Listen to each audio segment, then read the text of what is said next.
Wal iktifa'u bi'ilmillahi ta'ala, merasa cukup dengan pengetahuan Allah saja.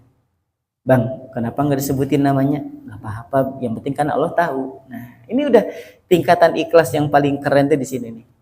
Bang, kan kemarin kamu nyumbang banyak tuh. Kenapa sih nggak pakai disebutin namanya aja sekalian? Nggak apa-apa tahu, kan Allah mah tahu gitu. Itu sekeren itu jemaah sekalian.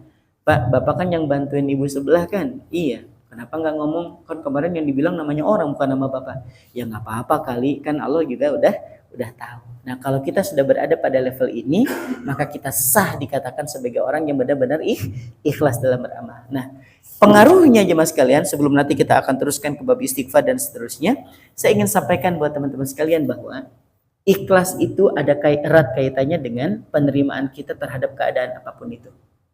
Saya ingin memberikan satu gambaran gini. Suatu hari ada seorang ulama namanya Fudail bin Iyad namanya. Fudail bin Iyad. Datang muridnya dengan tergopoh-gopoh dengan mengatakan, "Imam," katanya, sambil tergopoh-gopoh di nafasnya. Dia bilang, "Imam, engkau dikatakan bodoh." Kebayang nggak dikatakan apa? Bodoh. Padahal dia ulama loh.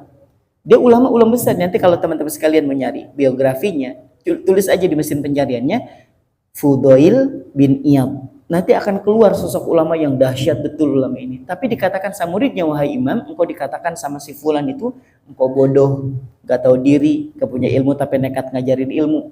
Disebutin semua keburukan-keburukan itu. Fudail bin Iyad bertanya, "Betul yang dikatakan si fulan itu demikian?"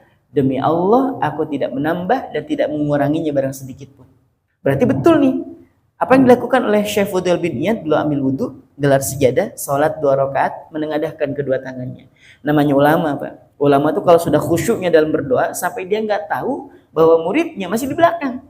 Dicatat oleh muridnya doa itu. Nah sampai kepada kita hari ini boleh diamalkan, nggak mesti pakai bahasa Arabnya.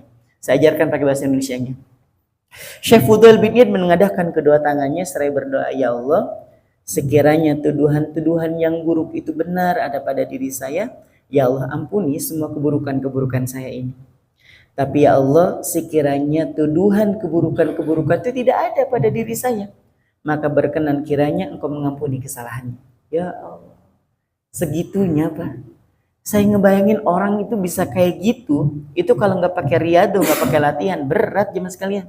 Nah orang ikhlas itu buahnya ke situ nantinya, buahnya ke situ. Lain kalau misalnya kita doanya kayak gini, "Ya Allah, sekiranya tuduhan itu benar ada pada diri saya, ampuni saya ya Allah. Tapi ya Allah, kalau tuduhan itu salah, azab dia ya Allah. Kalau dia naik pesawat, jatuhkan pesawatnya.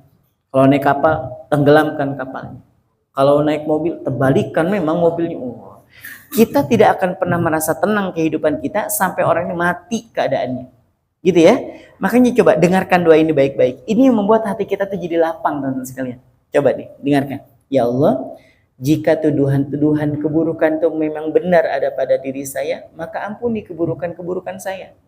Tapi ya Allah, sekiranya tuduhan yang buruk itu tidak ada pada diri saya, berkenan kiranya Engkau mengampuni kesalahannya." Nggak ada nyangkut di sini tuh. Nah ini semua nggak bakal pernah bisa kita rasakan kalau kita tidak punya ikhlas. Kenapa kok orang tuh bisa sampai sebegitunya? Tolong dicatat baik-baik, jadikan quotes of the day ya. Karena pujian dan cacian, ya, pujian, cacian dan ember jatuh itu sama.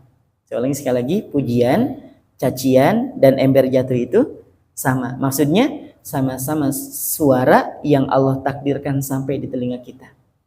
Pujian itu suara, cacian juga suara, ember jatuh juga suara, dan ketiga-tiganya hanyalah suara yang Allah takdirkan sampai ke telinga kita. Ketika kita menerima, berarti kita menerima atas takdir Allah itu. Kalau kita tidak terima dengan cacian, berarti kita tidak terima dengan takdir yang sudah Allah tentukan buat kita. Makanya kalau ada cacian sampai ke kita, Allah sudah menghendaki itu, makanya sampai ke kita. Kalau ada pujian sampai ke telinga kita juga jangan sombong. Kita harus mengatakan, alhamdulillah, segala puji itu yang pantas hanya untuk Allah. Nah kalau sudah bisa modelan kayak gini, berarti kita memang ikhlas. Dan kalau sudah ikhlas, buahnya kayak tadi, bisa menerimakan setiap takdir yang sampai ke telinga kita. Wallahu a'lam bishawab. Insyaallah di akhir sekali pertemuan kita akan bahas tema yang masih sama, ini berkenaan dengan apa? Dengan menakar ikhlas ketika dunia dan akhirat jadi sama-sama jadi tujuan utama. Apakah meletakkan harapan-harapan dunia dan akhirat itu apakah diperkenankan, atau bagaimana supaya kita nanti di akhirat termasuk orang-orang yang mendapatkan surga dari pintu babul ikhlas. Nanti di akhir insyaallah di 2 hari ke depan insyaallah. Ya, 1 hari lagi ya insyaallah kita ketemu.